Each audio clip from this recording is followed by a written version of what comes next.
Hi, welcome to How to Repair. This video is on how to replace a tumble dryer belt on a Hotpoint, Indesit, Ariston, Creda and Proline. This is the new version with the 1860 belt. Full details can be seen below in the script. Now we have a tumble dryer that's actually turning here, but it's making an obscure noise, a clicking sound as it goes round. I suspect it's the belt that's split. First thing we need to do is disconnect the appliance from the electricity supply, and now we need to remove the lid.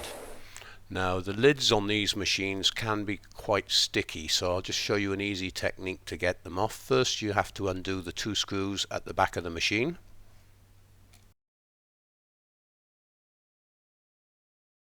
Next you want to come to the front of the machine, and with the palm of your hand just hit the lid at the top backwards and it will come off. The plastic catches become sticky over time, especially in the tumble dryers, as they generate quite a bit of heat. Now here you can see the belt, it's clearly split, and that's what was making our noise. These belts do go from time to time, and when replacing the belt it's a good idea to inspect the back bearing, which you can see in another video. Now you can identify the belt in two ways, one by the long number. The next is a two-part number, which is letters and numbers. The last bit, which is 1860, means the length of the belt, and the bit with the 9 in means how many ribs it's got on the belt. Now these front panels at the bottom just clip off, use a flat blade screwdriver, and then you will find an assortment of screws at the bottom. Now I'm undoing these so we don't bend the panel when leaning the front part forward to take the old belt off and put the new one on. Some of the screws are small and some are large. Do take note of where they come from. The larger ones go into the plastic inserts, which help spread and lock the panel in place. Belts on tumble dryers go for many reasons. Predominantly though they go because of overloading. People have a tendency to put far too much clothing in, and it's not efficient for the drying anyway, but the actual stress load on trying to turn the drum does cause the belt to go a lot quicker. Now we've undone the two screws at the top of the panel, the one at the front which I showed you, which clips the side panel, and now there's one at the bottom as well. And then we'll undo the screws at the back. We have to remove the side panel to gain access to the motor area. So let's turn the machine round. There's one screw tucked inside, just below to the left of the program.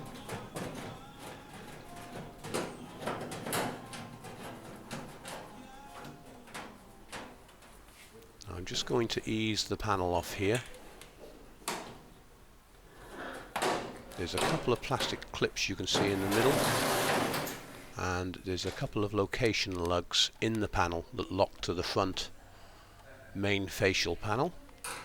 So now I've got it loose, I'm just going to undo the 4 screws on the back, and the panel's ready to come off. When removing this panel, make sure you don't force anything. The panel slides backwards. It's got 3 location lugs on the base plate.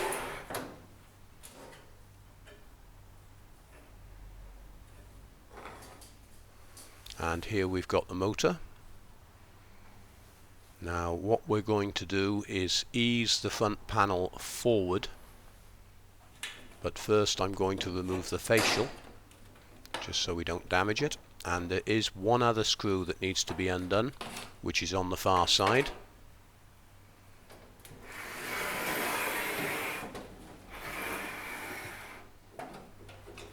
Now at this point it's a good idea to have someone holding the panel for you. I've done this many times, so I just ease it forward, drop the drum, and one of the most important things to do at this point is really give the appliance a good hoover, get rid of all the build-up of fluff. Now we're just removing this belt, and as we've dropped the front panel, we're able to slide the belt off the front. Fitting the new belt seems quite difficult to most people because the belt is a stretch belt, and it does look very difficult to actually get the belt onto the motor, but I'm going to show you a technique which will save you a lot of time and doing any damage to the machine. First thing you need to do is just put the belt over the drum and slowly ease it all the way back up to the mark that you can see on the drum where the old belt existed. Make sure you get the belt all the way around and lined up correctly. Now we need to put the front facial panel back on, lining it up onto its pad and felt correctly. There's 3 pads at the bottom which you need to make sure that the drum sits on correctly, and then replace the screw on the left hand side. But you have to actually get the vent tube which connects from the front panel to the rear. You can access this from the rear of the machine, but I'm just going to clip it in place from underneath. Once you are happy that the tube's in place, put the screw in on the front left. Just get the facial panel out of the way, you can just clip it on. And now we're going to put the belt onto the motor. What I use is a piece of pipe about 6 inches long, made out of steel. Slide it through the belt onto the motor shaft, then putting pressure downwards to stretch the belt while rotating the drum, and the belt will go straight onto the motor shaft. Then rotate the drum, making sure that everything lines up correctly. Do spend a bit of time doing this. I know I make it look reasonably easy, but it can be quite difficult getting the belt on. Now we're replacing the side panel. Make sure it gets onto all the lugs correctly. There's a couple of location lugs on the front as well. And then replace the screws.